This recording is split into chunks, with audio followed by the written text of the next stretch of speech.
What's up everyone, and welcome back to NJ Coin Hunter YouTube channel. Today, we have another exciting episode for you. My friends and I travel all around the state looking for historic relics and old coins. And today is no different. We have permission to do some metal detecting at an old farm and decide to hit it at night when no one's around to bother us. We find some amazing coins, including 3 seated Liberty dimes and a bunch of cool relics to go along with them. Before we check out the footage from that night hunt, I take a hike in the woods after a snowstorm to see what kind of cool stuff I can find. You might have seen the episode last week where my friend Tony found that 1798 drape bust silver dollar. I have some unseen footage from that day and we're going to check it out now. Let's jump right into it.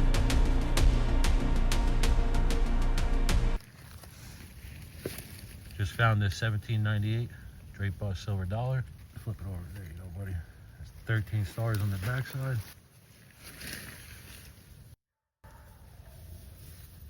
Real bucket lister right there.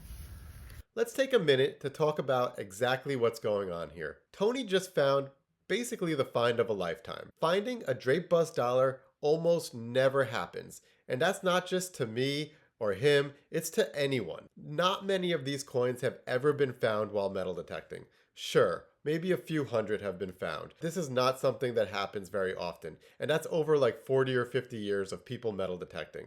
And I'll tell you why. It's just such a high denomination coin that it would have been worth a lot of money, and it's also really hard for someone to lose such a big coin. And it's easy to find it if you did lose it. At the end of the day, this is a pretty rare coin. I don't want to say rare because typically we use the word rare to denote coins that have extremely low mintage. We'll say it's a scarce coin. This scarce coin probably only has about 5,000 surviving. That means out of all the coins that they made, there's probably only about 5,000 that exist today, if not less. Of those surviving coins, even fewer have good details. The coin, in my opinion, is probably worth about $3,000. That might be a little bit high. Tony sold this coin the very next week for $2,000. Tony's coin, he can do whatever he wants with it. I think $2,000 is pretty fair since it was buried for 200 years and has environmental damage. Someone also carved their initials in the front of it. So when you take all that into consideration, $2,000 is actually probably a pretty fair price. But in my opinion, maybe worth just a little bit more. Maybe I'm biased.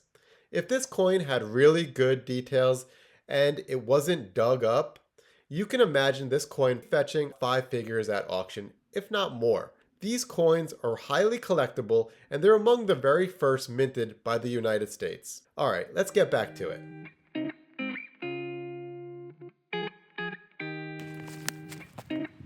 Alright folks, it's the end of December. I'm doing some metal detecting. I've got 292 silver for the year so far. Today, I'm hoping to hit number 300. We got about 8 silver that we need to get.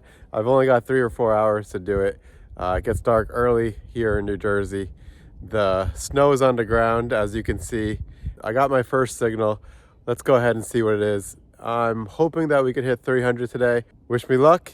Here we go.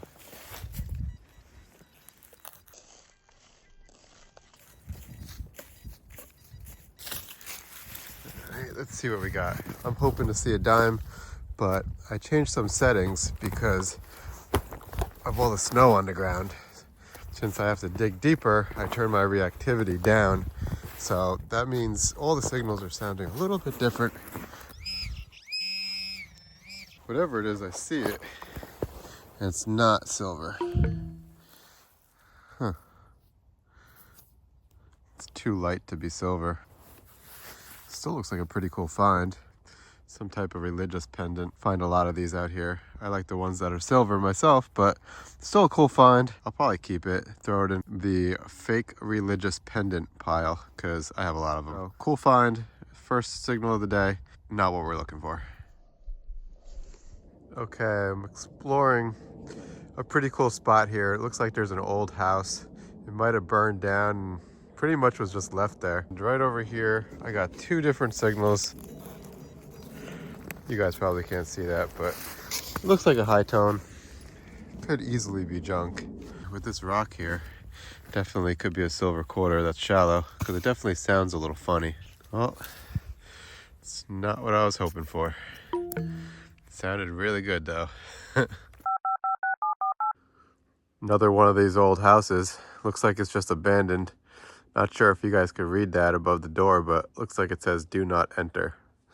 Yeah, not sure how I could enter it, considering there's no stairs. I'm guessing this house is probably about 80 years old, maybe a little bit older. Interesting thing to find in the middle of the woods.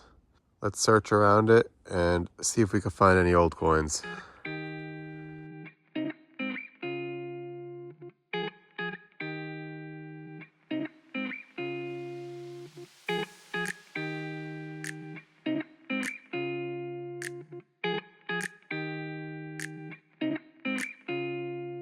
This same week, I went up to Connecticut to hang out with my buddy David. David's a great guy and he always invites me out to do some detecting. He's a lot of fun to hang out with, and on this particular day, we did some metal detecting at one of his early 1900s permission, and of course, we found some silver. So it's pretty cold out here, it's snowing. Had a nice quarter signal here, was hoping for silver. Looks like my prayers were answered here. Got myself a nice silver quarter. Looks like a Washington, 1949. It's not a date I see usually. Happy to have it and on the board with the silver. As you can imagine, I find a lot of silver quarters, probably more than 100 every year for the last 5 or 6 years. So when I find a date that I don't typically see, I usually can tell right off the bat that this is a less common year. For example, 1942 silver quarters, about 100 million were made in Philadelphia. 1949, like the silver quarter that I just found, only about 20 million were made. And you would say, that's still a lot of quarters.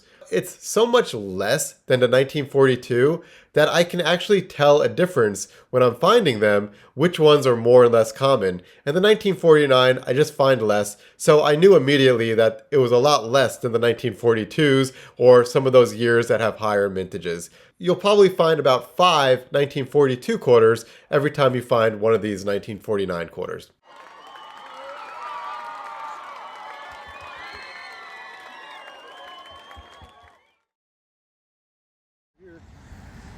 So looks like Dave just got some clad, and in that hole over there I got this item, which I'm really not sure what it is. Maybe some type of clothing fastener, or could really be nothing. I really am not sure what that is. Then came about a foot over here and looks like we got a Merc fresh out of the ground. Some more silver. Gonna be 1944. I'll take it. Oh, we got something shiny down there. Looks like another Merc. Back-to-back Mercs. Gotta love finding old silver. If it's here, we'll find it. 1941.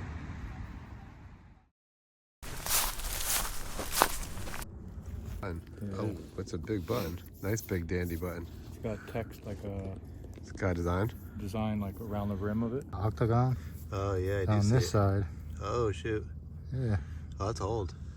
pretty cool. Do you see it? Oh, there it is. Here. Oh, I see a back. One time. One dime on the back. Seed it. Seated? Yeah. Oh Nice, man. dude. In the dark, I can't even see it. That's exciting. Seed it. Yeah. Ah, nice. Deep squeaker. You catching up to me? Yeah. What'd you get? Another dime? Seed it. Seed a dime? Yeah. Oh my gosh. I think it's 57. You're positive you saw it? Yeah. Oh yeah, I see it right there. Nice shape. Oh yeah. It's weird. It's black on one side and not That's on the nice. It's got some character to it. So 2 seated in 10 minutes. That a Yeah. boy? When your kids watch these videos, they're gonna say, "My dad's a hero. My dad's a hero. My dad's a hero." It's in a clump. Oh yeah. Well, definitely silver. It's a dime. Oh, one dime game. I'm so glad we stayed out here after dark.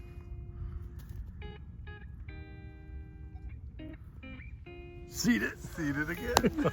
My man. Yeah. Wow. 3 seated so far for us. 2 for you, 1 for me. Dude, another nice one. All in about a half hour. Dude, another nice one, dude. Look at this one. We just started hitting stuff as soon as it got dark out here, and decided to stay. Yes. Smart. There you Nice. go. Well done.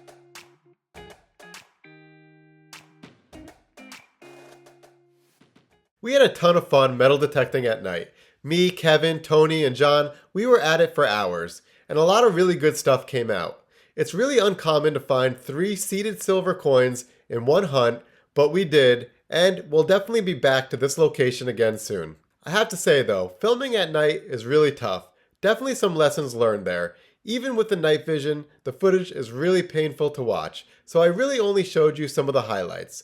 But we had a lot of fun, and a lot of other stuff came out that I'm not showing. Hopefully you enjoyed watching this episode. If you did, don't forget to subscribe, and hopefully we'll see you here again soon.